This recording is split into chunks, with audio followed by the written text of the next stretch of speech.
Assalamualaikum warahmatullahi wabarakatuh.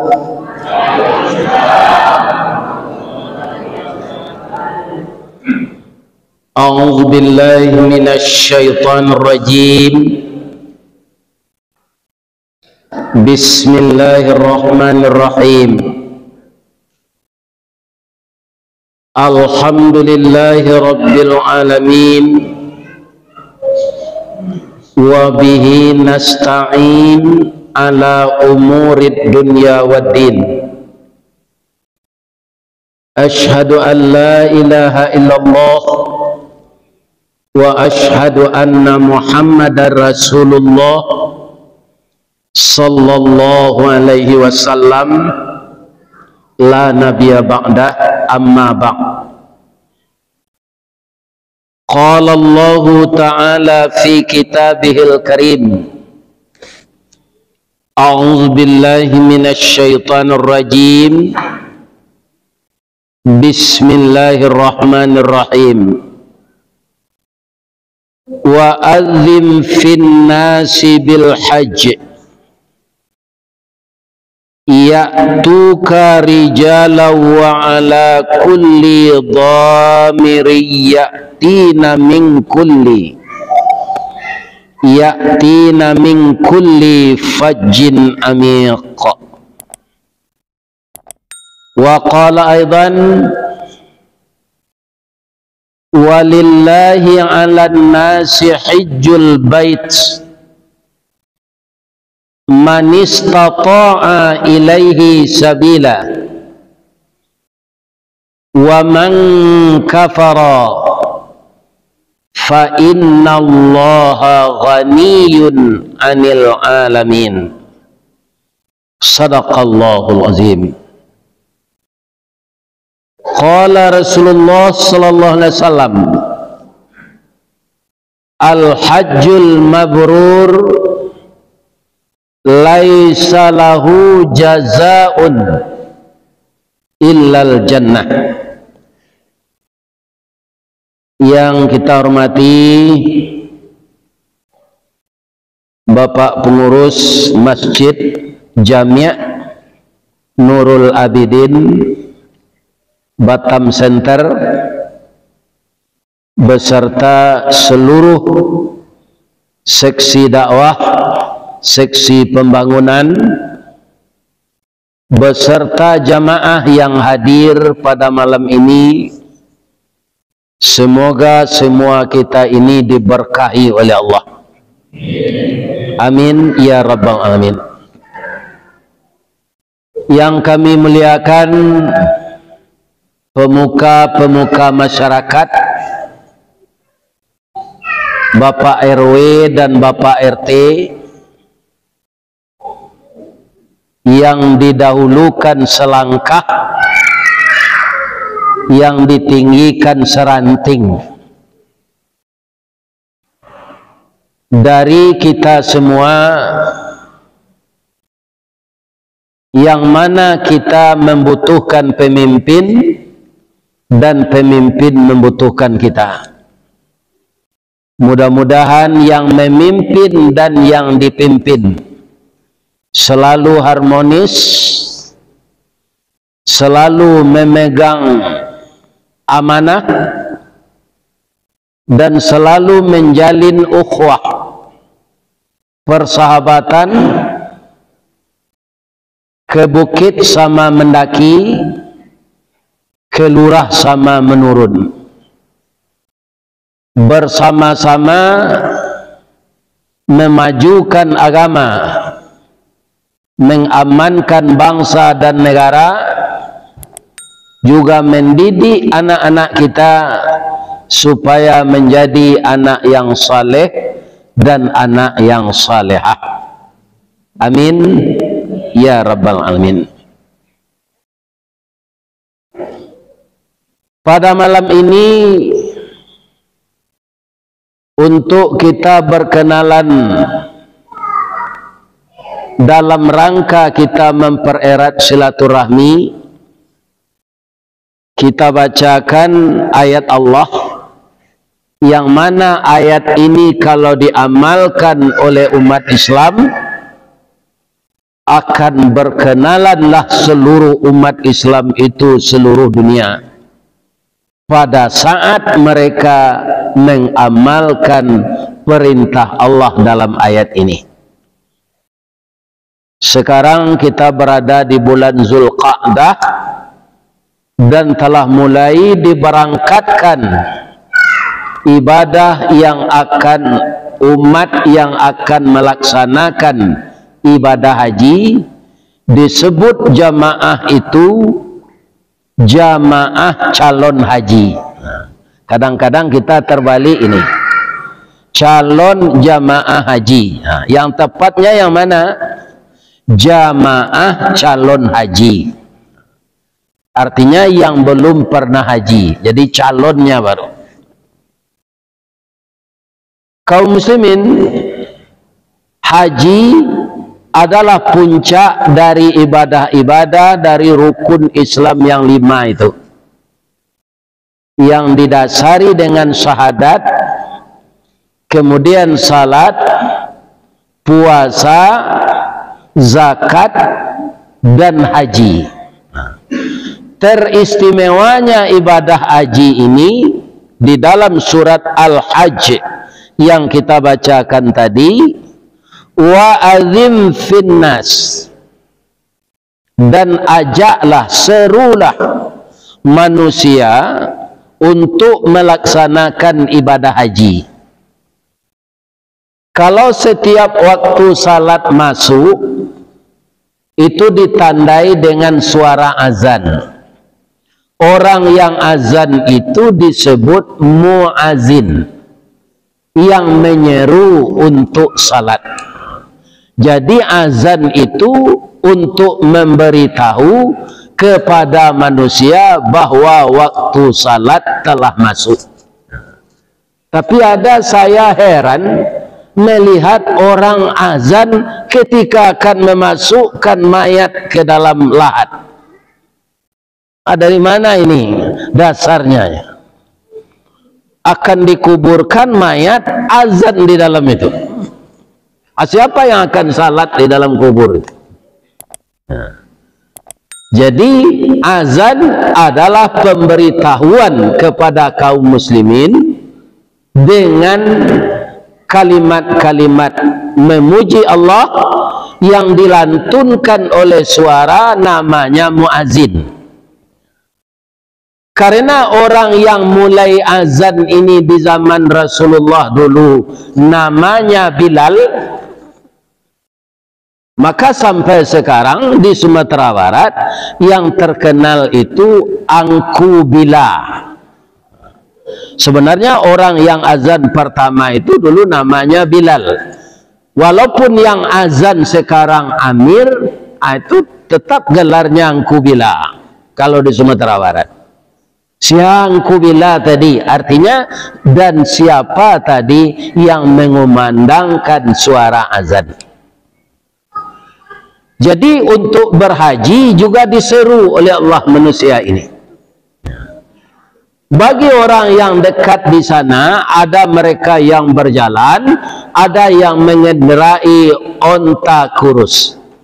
Tapi kalau kita dari Indonesia ini dengan besi terbang. Kalau dahulu ada dengan kapal laut, ada nama kapal lautnya dulu Bele Abeto. Nah, sekarang tidak ada lagi dari Indonesia ini dengan kapal laut. Kaum muslimin yang perlu dipahami tentang haji ini, di dalam surat Al-Baqarah ayat 96, bahwa haji itu merupakan kewajiban bagi manusia, hak Allah, yang mana dia orangnya yang pergi ke sana itu manistata'a ilaihi sabila. Begitu kata ayat, orang yang sanggup berjalan kepadanya. Jadi sebab dulu di zaman Nabi orang berjalan saja, maka di sana Al-Quran memberitahu berjalan. Kalau kita sekarang berjalan itu disambung dengan pesawat. kaum muslimin. Jadi kalau kita tidak istita'ah, kita belum mampu, kita tidak berdosa kalau tidak pergi menunaikan rukun Islam yang kelima itu. Beberapa tahun yang lalu kita semuanya khilaf, ulama khilaf, orang Kemenak khilaf, mubalik khilaf. Mangko diadakanlah boleh orang pergi haji itu ditalangi dengan dana dari bank, artinya berutang atau kredit. Jalanan makanya macet sekarang karena mobil banyak kredit. Kartu keluarga, kartu penduduk, kemudian sedikit DP, kita sudah bisa bawa mobil pulang. Dipindahkan pula haji kredit, macet pula haji ini. Saya yakin kalau ini dikembalikan seperti dulu, ya kan? Tidak ada istilah kredit ini ditalangi, akan normal kembali. Jadi semua kita ini khilaf semua, tapi lah terlanjur, tidak bisa dicabut lagi, sudah terlanjur. Jadi yang akan datang, anak-anak saya yang muda-muda, bapak-bapak dan ibu-ibu, coba kita ingat bahwa berhaji itu istita'ah. Kalau kita tidak mampu sampai mati, kita tidak akan berdosa. Ya kan? Kredit itu kalau dalam bahasa Minang barutang nama. Barutang kok kebanyakan orang gali nasi lama nyusangko katan mau tang lama membayangkan. Ya kan? Artinya berutang itu mudah, dia membayarnya tidak mau.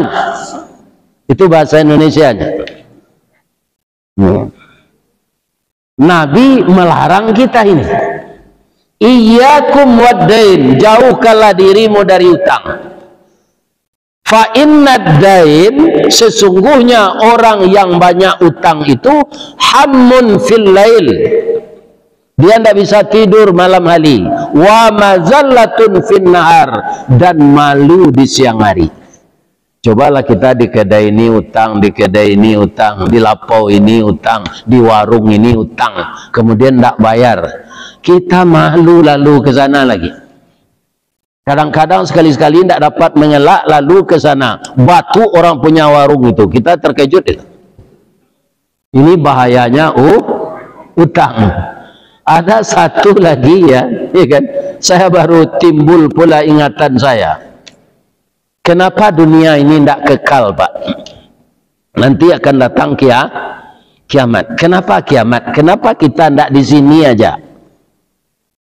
Karena saya perhatikan dimanapun negara di dunia ini membangunnya dengan utang. Dan utang itu terkait riba. Iya kan? Sedangkan riba itu tidak boleh bagi Allah. Jadi seluruh bangunan yang kuat-kuat ini, ya kan, konstruksinya bermacam-macam, nanti akhirnya dihancurkan oleh Allah. Bukan saja bangunan itu, tempat berdiri bangunan itu akan hancur. Al-Quran menyebut izas sama'um fatarat, apabila langit telah runtuh. Jadi seluruh bangunan yang kuat-kuat di bawah di bumi ini, dengan runtuhnya langit akan hancur bangunan itu. Wa idzal kawakibun tasarat, dan seluruh bintang-bintang berjatuhan. Bapak-bapak dan ibu-ibu, kalau kita ada nanti purnama bulan 14, melihat kita ke langit, bagaimana kelihatannya bulan itu? Bulat kan? Ya kan? Sehingga orang cantik di Minangkabau itu disebut dia sangat cantik itu. Bagaimana cantiknya? Bantu bulan nampak balik mukonya. Wajahnya itu bundar indah seperti bulan 14 hari bahasa Indonesia. Ya kan? Tapi apakah cahaya bulan itu benar-benar cahaya? Tidak. Itu pantulan dari cahaya matahari. Membuktikannya mudah. Bulan itu dilihat Pak, walaupun bercahaya mata kita tidak sakit. Tapi kalau matahari sakit mata kita. Kata orang Minang, ndak talok menantang matahari, ndak talok menapi mato padang. Karena cahayanya kuat. Ndak bisa kita pukul mata pedang, ndak bisa kita tantang matahari. Iya kan? Bintang yang sangat banyak di atas langit itu Bapak dan Ibu, dia tidak diam seperti cahaya bulan. Dia begini. Lihatlah itu, kalau hari terang bulan, lihat bintang-bintang itu begini Pak, mengerdip-ngerdip. Kenapa begitu? Dia juga cahaya, dia juga sumber api. Kata orang astronomi, ada bintang itu yang besarnya 1 kali triliun matahari kita ini. Coba bayangkan itu, berapa besarnya bintang itu. Dia api semua. Nanti kiamat, wa idzal kawakibun tasarat. Bintang-bintang itu berjatuhan ke Batam, berjatuhan ke Amerika, berjatuhan di Sumatera Barat, berjatuhan seluruh negeri ini. Kena oleh cahaya bintang yang berapi, yang besarnya ada 1 triliun kali matahari kita ini. Itu makanya dunia ini tidak kekal Pak, karena dibangun dengan uang riba. Ini dihancurkan oleh Allah nanti semua. Di mana kekal itu? Di dalam surga. Dalam surga Allah yang langsung bangun, tidak ada pinjaman luar negeri lagi. Tidak ada pinjaman bank dunia. Karena yang bangun Allah. Dan semua bangunan itu tidak ada bisa dibandingkan dengan bangunan yang terindah di dunia ini. Jadi ini gunanya saya ceritakan, Bapak Ibu yang berniat haji, kalau tidak bisa jangan ngutang. Ya. Tidak berdosa, tidak berhaji kalau tidak mampu. Sedangkan istita'ah itu pertama memang uang. Tapi bisakah dengan uang saja? Tidak. Yang kedua, istita'ah dengan kesehatan. Itu makanya begitu kita mendaftar haji, kita disuruh periksa kesehatan ke puskesmas terdekat di mana kita tinggal. Ya kan? Jadi setelah periksa itu, tahulah apa penyakit kita. Sebab banyak orang pergi haji ini Pak, umurnya sudah lanjut.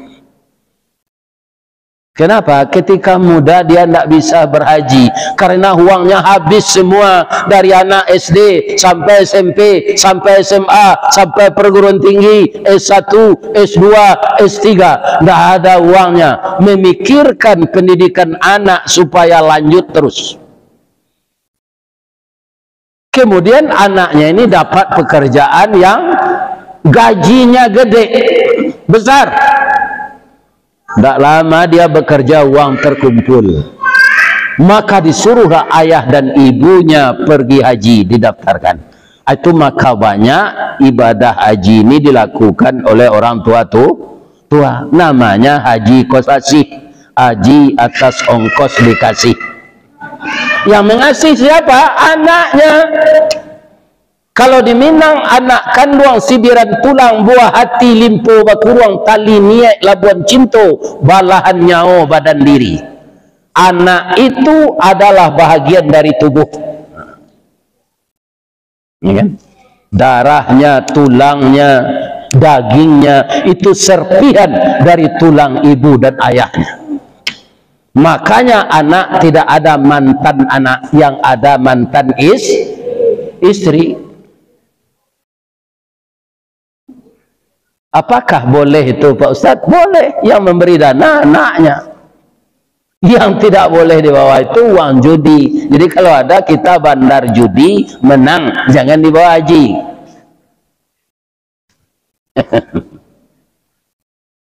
Nah ini.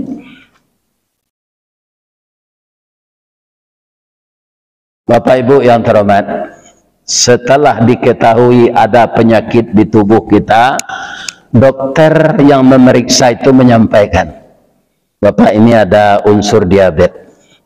Ya kurang makan itu ya. Supaya apa? Supaya nanti periksa kesehatan yang kedua atau disuntik meningitis, penyakit kita itu tidak bertambah. Maka yang telah periksa di puskesmas, kalau kita penyakit rematik, saraf terjepit, asam urat, jangan dimakan juga pakis. Berhenti dulu walaupun itu enak.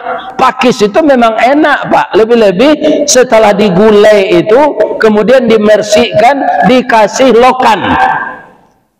Itu enak sekali. Tapi bagi orang penyakit rematik, ya kan, tidak sesuai lagi. Ya kan? Kita masih dikonsumsi itu. Akhirnya begitu akan berangkat haji, periksa kesehatan yang kedua, penyakit tambah parah. Tidak jadi juga istita'ah. Tidak bisa pergi Pak, penyakitnya parah, tidak diizinkan oleh dokter pergi. Nah, ada orang yang nekat, Pak dokter biarkan saja ya, saya mati aja boleh di Mekah itu salah niat. Pergi ke Mekah itu berhaji, tidak pergi mati. Lebih baik kita mati di Batam ini, jelas kuburan kita. Di sana mana akan dicari kuburan kita itu? Ya kan, sudah berdempet-dempet.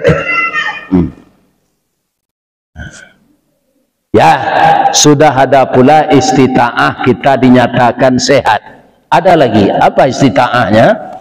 Menguasai ilmu manasik. Walaupun bapak, ibu, profesor, doktor di bidang bapak, ya kan, jangan tidak pergi manasik. Nanti tidak akan bisa beribadah di sana. Pergi manasik haji. Kalau tahun ini jamaah yang pergi, ini adalah jamaah terlama manasiknya. Berapa? 3 tahun. 3 tahun manasik. Bayarnya hanya 1 kali. Tidak 3 kali. 3 tahun manasik. Sudah sempurna ilmu manasik jamaah yang berangkat tahun ini. Cuma yang dapat cobaan yang berumur 65 tahun ke atas. Ini cobaan tahun ini, tahun depan belum tahu. Kenapa? Dikhawatirkan masih ada virus yang rentan banyak terserang virus itu nanti kalau dibiarkan pergi tahun ini yang tua-tua itu. Itu pendapat orang kesehatan. Maka orang berumur 65 tahun ke atas tidak boleh. Kalau ada famili kita atau jamaah yang datang ini ada dapat cobaan seperti itu sekarang, sabar aja. Karena inti hidup ini 2 saja Pak, sabar dan syukur. Kalau teramalkan sabar dan syukur itu kita aman. Iya kan? Konsep yang kedua apa? Kerjakan yang benar, tinggalkan yang salah. Yang ketiga apa? Makan yang halal, tinggalkan yang haram. Kalau bahasa Minang, bau punyo awak jangan diambil punyo orang. Bau raun bini awak jangan dilarian bini orang. Kan ada orang ingin bawa istri orang. Istrinya ada. Ini pekerjaan yang yang salah. Jadi jamaah yang akan pergi haji itu harus manasik. Jangan tidak manasik.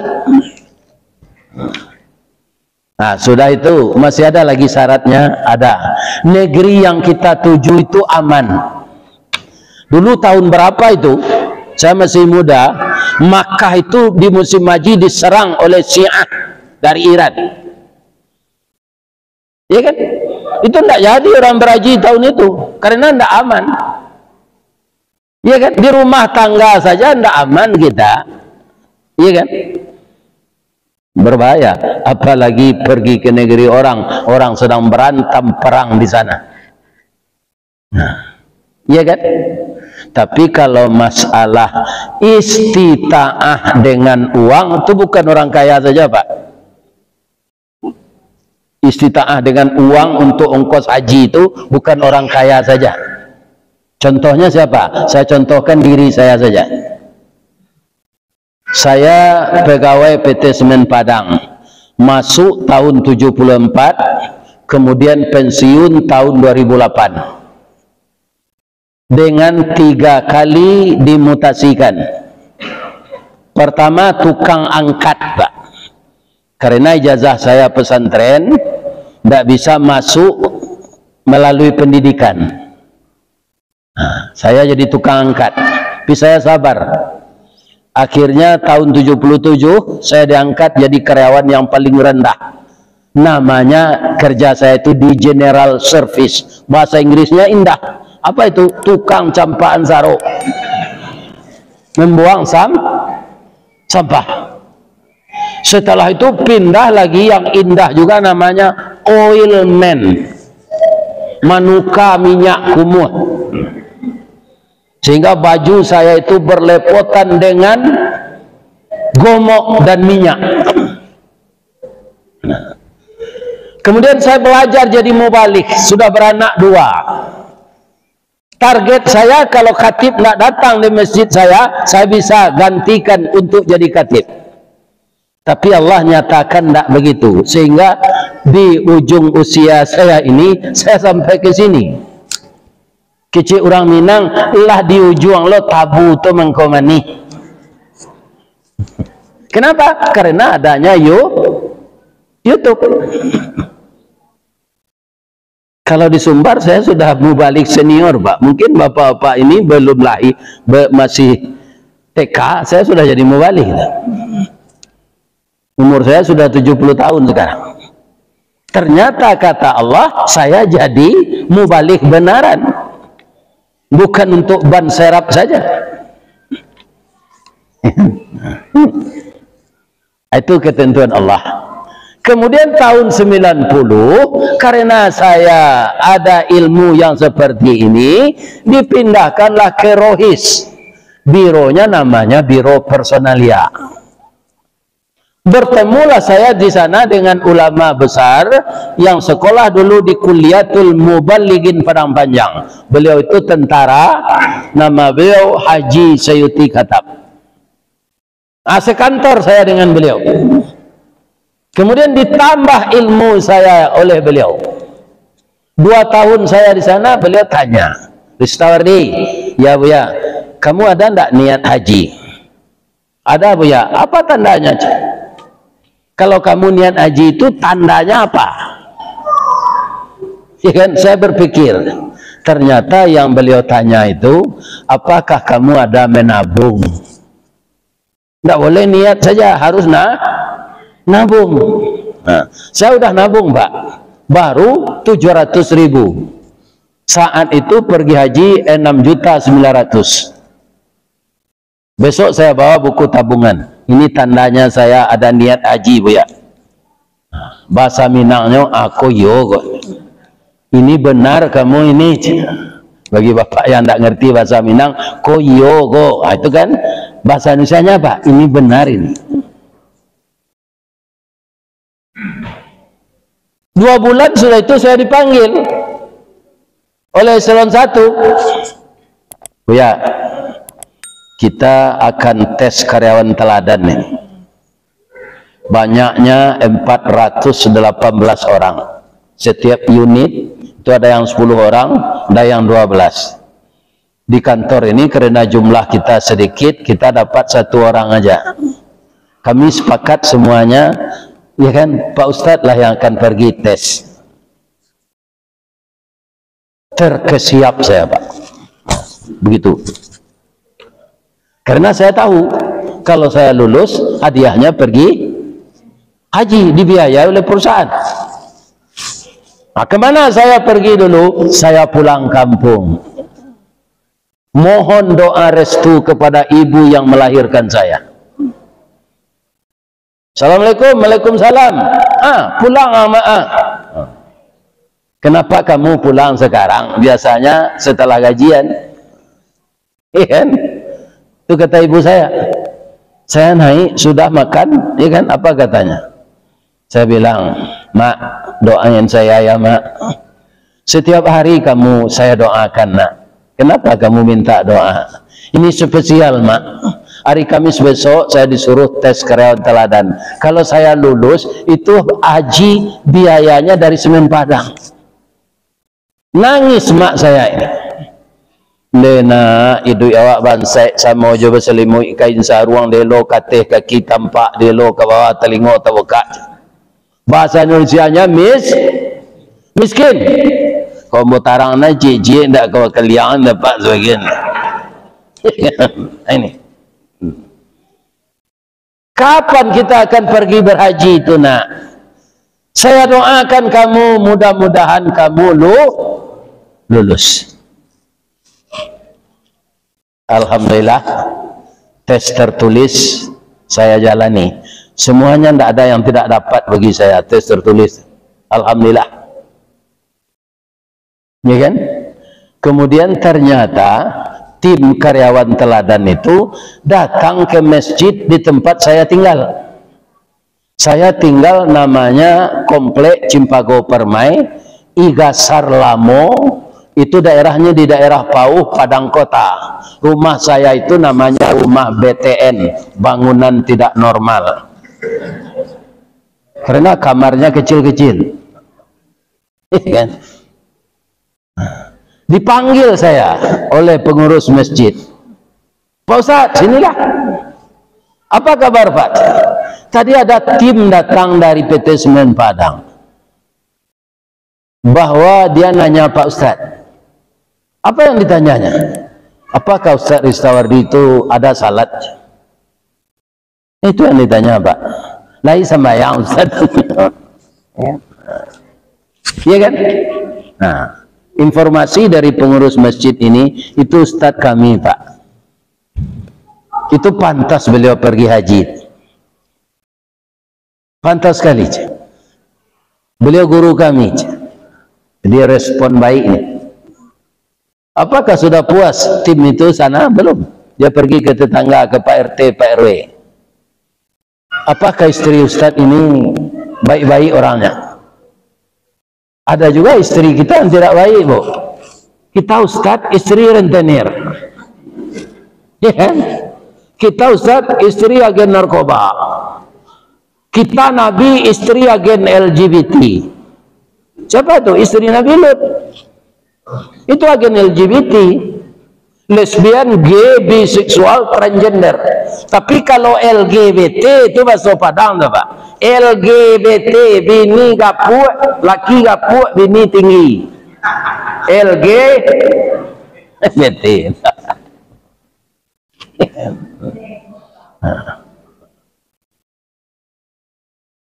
Jadi kalau istrinya itu judes, bertahi lalat di bibir, iya kan? Nah, itu tidak jadi suaminya lulus. Ya, alhamdulillah itu tidak terjadi pada istri saya. Ditolong Allah. Apakah sudah lulus? Saya belum. Datang dia lagi ke kantor orang yang membayar gaji. Ditanya kepada itu, apa yang ditanya? Apakah Ustadz ini bisa membawa gajinya 60% pulang? Saya 70% Pak. Ada juga orang karyawan ini Pak, gaji itu tinggal amplop aja lagi. Ketika menerima amplop itu begini aja. Tidak ada uang lagi. Iya kan? Rice cooker, utang, magic jar, utang, blender, utang, mixer, utang, vacuum cleaner, utang. Habis gaji itu dipotong. Atau tidak jadi lulus itu kalau gitu. Kenapa? Karyawan tidak punya perhitungan hidup, tidak punya planning, boros, memperturutkan kehendak nafsu. Alhamdulillah itu saya lalui juga dengan baik. Kemudian sudah bisa di sana belum? Dia pergi ke rumah sakit Pak, tim itu. Berapa kali Ristawani ini berobat setahun? Ada karyawan ini Pak, kerjanya itu berobat aja, tidak produktif, sakit panjang, kan? Ke rumah sakit aja. Bagi perusahaan itu memang dibayar. Kalau tidak bisa di Padang, bisa ke Singapura, dibiayai oleh perusahaan untuk mengobat karyawan itu. Nah, itu tidak bisa juga lulus itu. Penyakitan tidak produk. Allah menolong saya, Pak. Allah menolong, bukan saya yang baik. Allah menolong, semua itu saya lalui. Akhirnya saya dibiayai pergi haji oleh PT Semen Padang. Kembali dari sana, teman-teman menjemput saya di atas mobil. Dia sebut Haji Bidin, Haji Bidin, Haji Bidin, sama dengan nama masjid kita ini. Nama saya Ristawardi, kok kalian panggil Bidin? Bidin itu biaya dinas. Jadi istita'ah itu bukan kita saja yang mampu punya duit. Ada kemampuan lain dibantu oleh Allah melalui duit perusahaan. Ada orang satu pesawat dengan saya dari Kabupaten Agam. Saya ini Padang, Pak. Walaupun kampung saya Agam, saya tinggal Padang. Saya jemaah Padang. Saya tanya, Pak, berapa lamanya Bapak dan Ibu nabung untuk pergi haji? Dah nabung, Pak Ustaz. Gimana? Bisa saja Bapak punya duit. Rumah saya itu pemerintah Kota Bukit Tinggi bikin jalan. Di rumah saya kena. Sudah diganti rumah itu. Kemudian sudah bisa pula rumah itu saya huni. Duitnya tidak habis. Masih ada 2 ONH. Maka saya daftar, dapat. Maka haji saya ini namanya Haji Mahsur. Haji penggantian rumah karena gusur.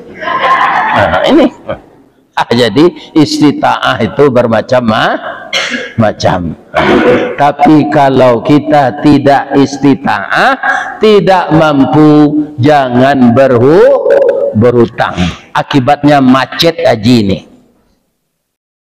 Kalau dihilangkan ini pasti normal kembali, insya Allah.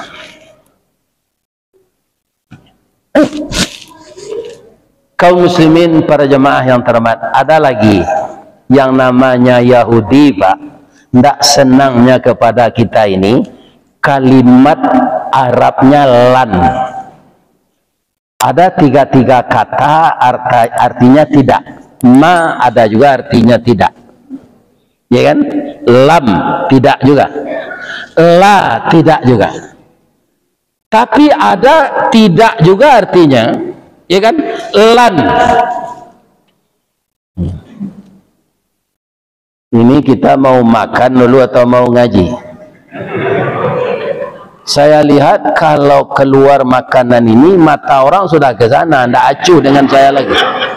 Jadi saya mohon itu saja.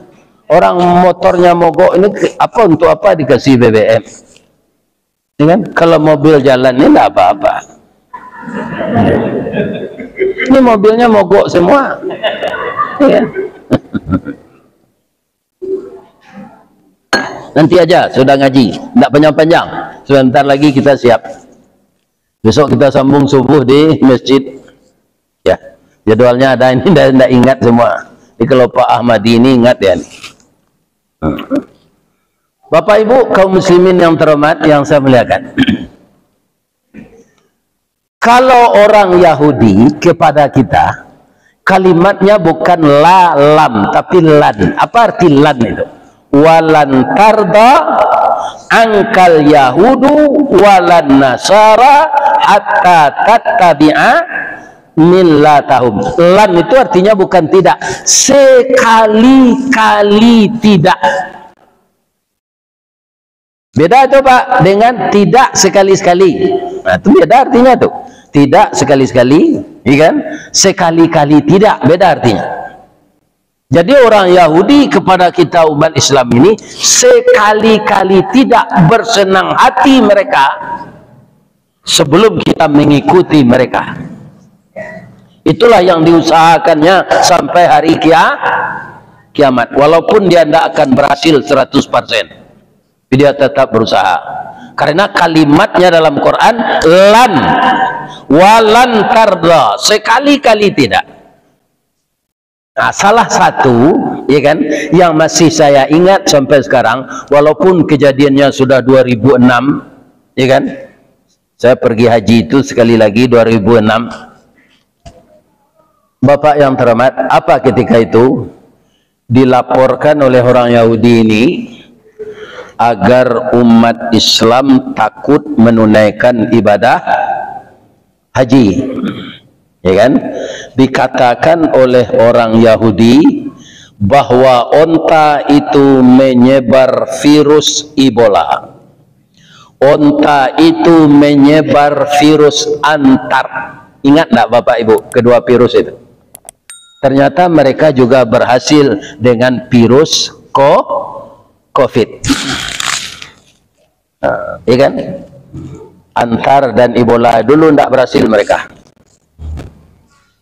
Kaum muslimin, katanya kalau kena orang yang pergi ke Makkah itu oleh virus Ebola dan antar ini, dia tidak akan hilang sampai ke tanah air, akan pindah kepada istri, anak, keturunan semua.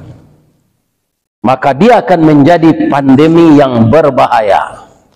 Itu kata Yahudi yang menyebarkan onta, katanya supaya orang Islam takut menunaikan haji. Nah, sekarang kita lihat, jangan tertipu kita. Al-Quran sudah ada menerangkan. Bapak Ibu lihat nanti, kalau masih ada informasi ini didengar lagi, diperbaharui lagi, ya kan? Diulang lagi. Lihat surat Al-Hajj ayat 36. Surat Haji atau surat nomor 22 ayat 36. Wal budna ja'alnaha lakum min sya'airillah lakum fiha khair. Dan onta-onta itu kami jadikan, kata Allah, sebahagian dari syiar agama Allah. Coba bayangkan, onta adalah bagian syiar agama Allah. Kenapa? Karena onta itulah yang ditakdirkan oleh Allah sebagai kendaraan Nabi. Bukan menyebar virus dia. Kita sebut apa keistimewaan onta itu. Kita lanjut dulu artinya. Lakum fiha khair. Bagi kamu wahai umat Islam, dalam diri onta itu banyak kebaikan. Allah menguraikan dalam Quran begitu saja, Pak. Nah, jadi uraiannya yang lain-lain itu dari hadis Nabi lagi. Lakum fiha khair, kata Allah itu, bagi kamu wahai umat Islam, di dalam diri onta itu banyak kebaikan. Apa kebaikan? Onta betina, Pak, ya kan? Biar dia hamil, biar dia melahirkan, biar onta betina mandul atau tidak dalam keadaan punya bayi, ya kan? Itu susunya terus berair. Beda aja bini awak, Pak. Bini awak ketika beranak ketik, susunya berair, nyatanya lagi nyata, Pak. Ya kan? Setelah itu tidak ada. Tapi kalau onta berkepanjangan ada air susunya. Karena apa? Dia kendaraan Nabi. Jadi di mana Nabi berhenti, tidak ada makanan lain, beliau minum air susu onta itu. Satu itu. Onta mandul juga air susunya ada. Kemudian dia sekali minum itu ada 2 jam, ada 2,5 jam. Tapi perutnya itu dijadikan oleh Allah, bisa air yang diminumnya 2,5 jam itu bertahan untuk 3 bulan perjalanan. Apa lah minum teh talu pagi atau kau minum teh tarik lah deh. Sudah tu kopi susu lah, ndak puas minum. Untuk sekali 3 bulan minum. Mana cama awak dari untuk? Ngerti nak bahasa saya itu? Kita sambung menyambung nih, minum pagi ini ayam babali, sore ayam geprek, ya kan? Malam lagi martabak Mesir, makan panjang. Nggak putus-putusnya makan. Jadi bertahan air itu 3 bulan di dalam perutnya. Kenapa? Karena dulu sebelum ada air laut disuling di zaman ini di Arab itu. Nah, ada 3 Pak. Yang keempat, Bapak yang telah pergi haji atau umrah, ada tak melihat padang rumput luas di sana dalam perjalanan Makkah Madinah? Ada? Kenapa Bapak diam saja, saya tanya? Yang telah pergi haji umrah, ada tak melihat padang rumput luas untuk makanan unta? Tidak ada. Pasir saja. Kenapa unta itu gemuk? Apa makanannya? Air ludahnya dikasih oleh Allah keistimewaan, entah zat apa yang ada. Jadi basi bekas, basi paku yang runcing-runcing itu, koral, kerekel, pasir, itu dimakan semuanya. Tiba dalam mulutnya, hancur oleh air ludahnya. Ya kan? Itu istimewanya unta itu konyol kapuk taruh. Ya kan? Awak nak kapuk-kapuk aku mungkin dah mau yunto kalau.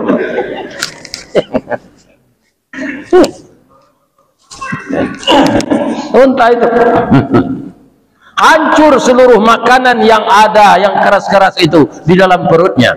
Air ludahnya istimewa. Ini yang dimaksud oleh Allah, lakum fiha khair, bagi kamu diri unta itu banyak kebaikan-kebaikan. Sampai di sana saja Pak Ustadz? Enggak. Unta itu kan tinggi Pak. Kalau kita mau merah susunya, kakinya yang di muka dilipat. Langsung saja dia lipat. Kalau kita mau ngambil air susunya. Kalau sapi itu kita disepak Pak. Ya kan? Disepak. Satu lagi keistimewaan. Ya kan? Orang pergi haji itu Pak, kan dianjurkan haji tamattu, tidak haji ifrat. Karena apa? Berpakaian ihram jangan terlalu lama, larang pantangannya banyak. Karena orang banyak pergi haji ini, haji tamattu, umrah dulu, dia dikenakan sanksi. Ya kan?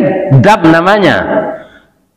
Disembelih 1 ekor kambing. Kalau ada bertujuh, itu sudah 1 ekor unta. Ya. Ada orang ingin melihat dabnya ini, dia ingin melihat dengan matanya, bukan di store ke bank, dia ingin langsung melihat orang menyembelih dabnya itu. Dam itu darah Pak. Ya kan? Jadi kalau kita melakukan haji tamattu, kita kena denda 1 ekor kambing. Ya kan? Ada orang bertujuh pergi ke pasar ternak. Pak, kalau sapi kita kan diikat kakinya dulu. Bahasa Padangnya dijarik. Diikat kakinya. Dikumpulkan kakinya keempat-empatnya, baru lehernya dipotong. Kalau unta itu tidak Pak. Buktikanlah nanti, lihat ke sana. Iya kan? Begitu dibaca oleh tukang jagal itu, Bismillah ya Allahu Akbar, lehernya dibegitukan aja. Tidak diikat. Iya kan? Nah. Orang suara Minang TV ini kalau mau disembelih harus diikat nih dulu. Tidak mengelepar-gelepar kakinya. Iya kan? Unta itu tidak diikat. Nah, berapa keistimewaannya? Jadi kita jangan takut isu-isu yang diembuskan oleh Yahudi untuk menghalangi pergi ke tanah suci. Unta bukan menyebar virus. Binatang yang ada di negeri kita ini ada juga istimewanya Pak Ustadz, ada. Apa itu? Kerbau. Iya kan? Kerbau itu Pak, dulu sebelum ada mesin bajak di sawah, kan kerbau itu dipasangi. Ada petani mengiringkan di belakang, kerbau di depan. Itu menghela, namanya bajak juga dari kayu, maka tanah itu dikoreknya. Tanah itu nanti diinjak-injak dengan kaki, kemudian benihnya ditaburkan, setelah wajar untuk ditanami, ditanam. Nah, orang membajak itu Pak, sudah diberi makan sapi kerbau itu pagi-pagi membajak. Dia bicara dengan sapi itu saja. Kalau sapi itu agak ke kanan jalannya, talinya ditarik yang kiri, luar. Kalau dia ke kiri, ya kan, ditarik lagi dalam, kecek petani itu. Pas waktu zuhur orang azan, Allahu Akbar, Allahu Akbar.